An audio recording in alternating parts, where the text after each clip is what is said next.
Hi everyone, welcome to Built Fab. We've had a few questions in the Hot Rod Building Metal Shaping Polemax group about adding a little bit of shape to a panel with a body line in it. So today we're going to try to do it with some basic tools. We're not going to use an English wheel. We're not going to use a Lennox. Basically, it'll be a hammer and a dolly. Obviously, tape measures, straight edge, stuff like that. But the idea is to try to get a curve with also using a body line, and it's going to be more of a reverse curve. You can achieve it pretty easily. It just takes a little time, and that's more about being patient. Don't working too fast. If you have a shrinker and a stretcher, that's good, but we're going to show you how to stretch using a flange. I'll be using a brake to bend the edge over, but if you don't, we can always do it in a vise. Most of us have vices and hammers. But I'll try to show you how to lay it out using the body line, putting a flange on it, and then using that flange to stretch. And what it'll do is make a reverse curve. I believe it's David Ewers in the group. He was asking a question about using an English wheel, but then he stated that he doesn't, so I want to see if we can address him personally and see if we can help him. He's doing a Nova. I guess the company went out of business, so right now I'd like to figure out how to get him to make the opposite side that he needs, and then we'll go from there. Welcome back to Built Fab. So we're just going to use an 8-inch by 11-inch 18-gauge cold rolled steel today to try to replicate David's body panel that he's trying to do for his Nova. So I'm just going to draw a line across the middle of it. We're going to use that as our body line, similar to what would be, I guess, on a 75 Nova front fender. I'm not too familiar with that year Nova, but we're going to try to help him out. So what I'm going to try to do is, this will be representing the body line, and we're going to try to get these to curve this way. And what we're also going to do is, I'm just going to use this 1 inch, and we're going to bend the flange, and then we're going to actually stretch it from there to try to get a curve.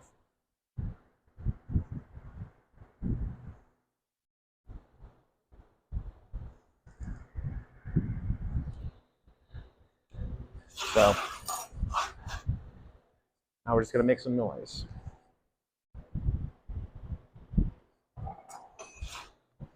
By taking the chisel and then putting it on this line, I'm going to run it across, back and forth here. And what that'll do is try to actually make a hard edge, a work hardened zone, which will actually replicate the body line. You can file it on the outside later on, and it'll actually look like an outside curve or the outside of the body line.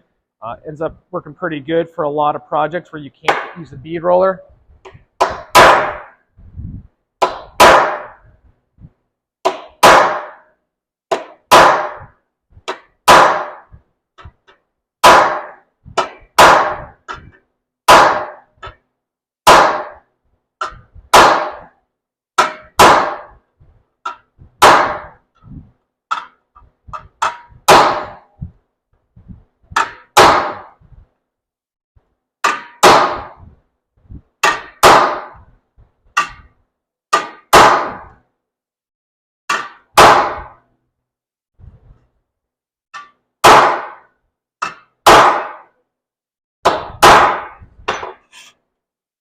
So by doing that, you can kind of see it's already put a line on the front side. This is going to be our face side, and it's already replicating a body line.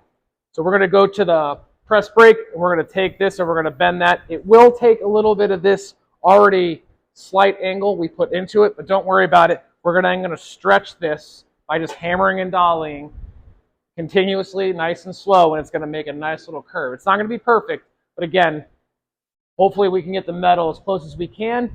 Then we're going to let the body shop try to fix it. I'm just kidding. We're going to try to get it as close as we can by using a hammer and dolly setup. It's probably a little more time intensive than finding a replacement panel. For some vehicles out there, you can't. Take this vehicle behind me. It's a very rare FJ Cruiser, FJ28. They don't make anything for these things because there's only 4 in the world. So I've had to make that quarter panel, majority of the doors, door skins, just from scratch by using whatever was left over from the original vehicle. So a lot of these techniques were used on most of this vehicle itself, and then I have other projects that I've done that with. It is slow. If you're doing it for yourself, it doesn't matter as much. If you're in a shop or you're getting paid, it is time. So you have to tell customers or your boss, like, hey, this is going to take a lot more time than you think, or just, hey, I haven't done this before. Just be upfront. People that I've worked with in the past, some care about time because it's blah, blah, blah for whatever reason, or sometimes customers are like, man, I didn't realize it was going to take, 400 hours to do this. Well, you can't buy any of these panels and you want them to be one-off, or you want them to be remade to be as original as possible or as close to as original as possible. I have to take the time and do it with the amount of tools you have. Even with a whole bunch of equipment, it still takes thousands of hours to build high-end custom cars, hot rods, street machines, anything that's going to win a top end award. So I'm going to go put this in the press brake real quick, and then I'll come back, and then we're going to show you on the hammer and dolly technique, and also using it on like in a vise anvil kind of a technique as well. All right, welcome back to Built Fab. Okay, so I just went to the press brake and I put this flange on it, right angle flange. So this still held some of the shape. I don't know if it's able to be translated to the screen, or the camera, I mean, sorry about that. But it actually still is. So now if you wanted to have a little bit more prominent body line, or you wanted to have more of a curve, you could always take a piece of round stock and hit it here. This is an aluminum table. What I've done a lot of times before I have like a sand shot bag is take towels, lay them down, get the wife's towels that are junk, or just, go buy some crappy ones. And then it gives a little bit of give with still having a hard base, because you need that hard base to actually start to move the metal, because you are trying to stretch it. So round stocks work, making T-dollies, just going down to your local metal store and buying scrap. I buy scrap a lot, and I also get scrap that's left over from other builds, which is a benefit for making weird dollies and chisels and just weird stuff that I use to make small custom panels. Or if I make a custom die for the Polmax or the Lennox, then sometimes I have some of that extra material and I'll just put it in the belt sander and just shape it into something. So the idea now is you want this to curve this way. The easiest thing to do would be going to the shrinker and stretcher and trying to just start stretching it and getting it to do the curve. You guys may not have that option, so I'm going to try to do it with a dolly. This, again, is remnants from just a metal bin at a local metal store we have here called AZ Metals. We're in Arizona, if you guys didn't know that. It is hot in here today, of course. But you can find a lot of these small chunks. This was probably something I was going to lay it up to be just a dowel for whatever kind of BS is out there. Now I basically leave it in the vise majority of the time, and then I just use it as a dolly. You can do it by hand, clamping this in there and then just working a dolly back and forth. If you don't have this, just try to figure something out. Us being fabricators, we try to figure things out a lot more than the average Joe. So I'm just going to start hammering on this for a little bit and making some more noise. Oh, and I am using body hammers. You can use a ball peen. You just want to make sure the face is in pretty good shape if you see any Mars. If you're using this to bend your ball joints out, which, we're all mechanics and stuff, you may have that. But any kind of mar will transfer into your metal. If you don't care about that, that's fine. I try to keep these smooth, but I have a smooth set for finish, and then they're not cheap, but I just have generic Matco ones or Snap-on ones. But there's another set from Martin that they're not made for the wife to take and put in nails for hanging pictures. This is made just for doing aluminum mainly, or doing nice finishing metal work, or like a slapping dolly from like Mike Wagner at Cornfield Customs. So, and then just start working the outside edge of the flange.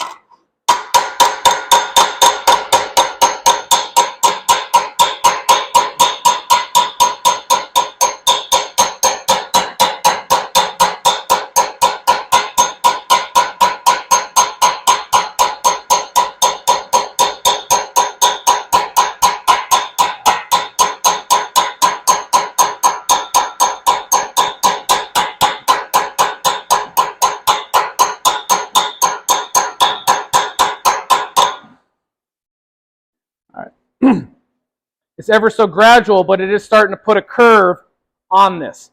So what I'll try to do now is I'll probably grab a heavier hammer and I'll try to move this a little bit more and faster. Typically what I would do is I would stretch this in a shrinker or stretcher, but try to make this easy so everyone can do it with a limited amount of tools. So I'm going to grab a heavier hammer.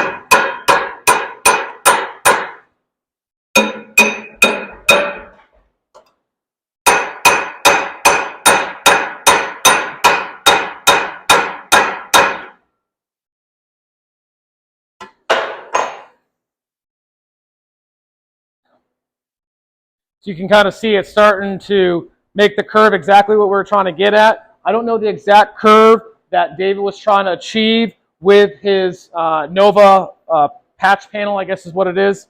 So what I'm going to try to do is add a little bit more peak to this and see if I can get that body line out more. And then I'm going to go to the lighter hammer and start planishing this out a little bit more to make it nicer and see if I can just start pulling on this to just add a little bit of shape to get that curve. I've left this flat to see if maybe you wanted to then shrink this and curve it. Like if you're at the bottom of a car, there could be a little bit of a curve. Here's the rocker. You'd want this to curve in, and then this has to start curving back in to go towards the upper part of the car. So it's using your trial and error. If this is all scrap metal, you can always try it with this, or if you're trying to achieve a perfect fit, just think about how they would manufacture it sometimes. And I know it's a stamping, but the metal has to move only one way. And that's probably the best way to think about it is when it stamps, the metal's going to want to move. As you more expand this, it's going to try to crack. This, when it shrinks, it's going to try to waffle up. But right now, I just want to work on this, getting the reverse curve, because he posted a picture, and I want to see if I can achieve that for him.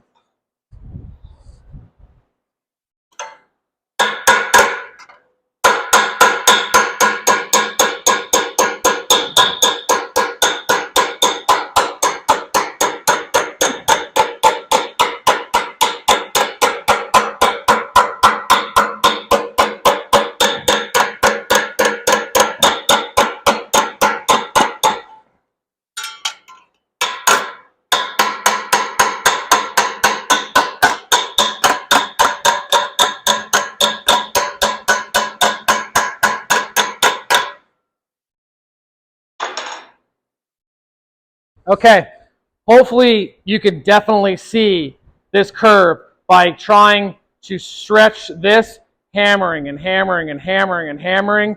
This is starting to lose a little bit of its peak, so now I'm going to use the chisel to try to add more body line. I'm probably going to actually put a T-dolly in here as well, and then tap this going down to try to a little bit more of a peak.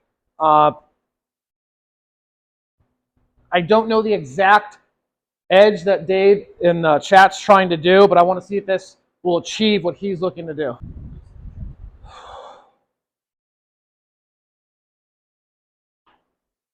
Okay, so a fun little thing that I try to do is get 4x4 wood and use this as just a dolly, even though it's wood. So I'm going to try to do the chisel on here. I was going to do it on the table, but I've already done this. I need it to be a little softer, move a little bit more. So hopefully this wood should allow it to get a little bit more penetration into it and allowing it to move a little bit more. Oop. As I miss, maybe I shouldn't be drinking. That's a good idea.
So that did as I wanted it to. It allowed it to go into the wood a little bit more and started making that peak a little bit more pronounced. So now I'm going to take this wood out and then put in a T-dolly.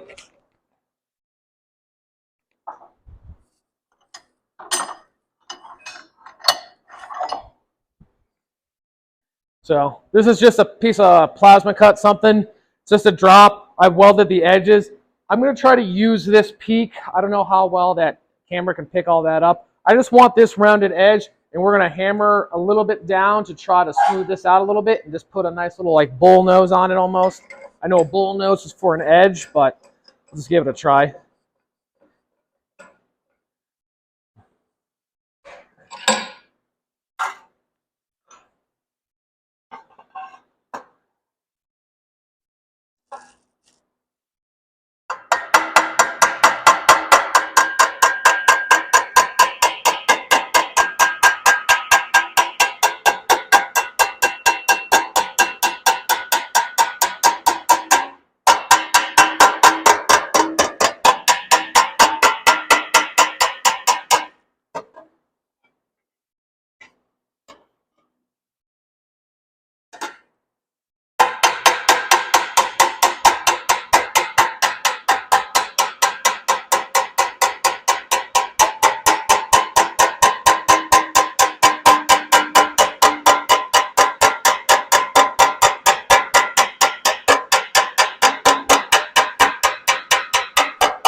Okay, so I'm hoping this kind of achieved what you were looking for, Dave. It's got a nice curve to it. This is pretty much straight. Probably a little dip right there because I've been hammering and dollying right here. I don't know if you can kind of see it right there. Now, if you wanted that out, you could just put this back in, and then you would just kind of stretch this a little bit.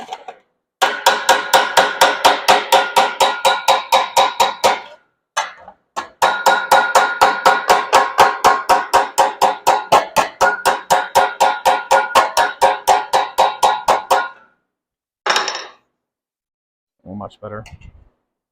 Yeah, it's pretty darn close. So with this being there, I would try to trim this back a little bit more. If you made this thinner, so this is about an inch flange, if you brought it down to about 3/4 or a 1/2 inch and you started planishing, this would move a lot quicker. I just wanted to have this here because if you're going to have the side of a fender, you're going to try to roll it over some, or there's that part where you're meeting the inner structure of the backside of the fender, like where the door jamb is. You need that material so you can put plug welds. So it's easier to work with this and then remove it instead of making it too thin and then trying to add on a little bit with a MIG welder or a TIG welder. So hopefully that shape right there is kind of what you're looking for, Dave. If there's any other questions, obviously other people in the comments section, always appreciate it. Just want to make everyone feel comfortable. There is no dumb questions. This may not be everyone's tactic. They have more equipment. They have less equipment. We'll try to make it as simple for people to understand. I'm learning on how to express how I do these things from when I'm metal shaping at work and at home when I'm doing my business. So I just want to be able to translate it to you guys the best I can. So criticism is accepted here. I'm not the best on camera. This face is made for working with dirty hands. So, all right, thanks.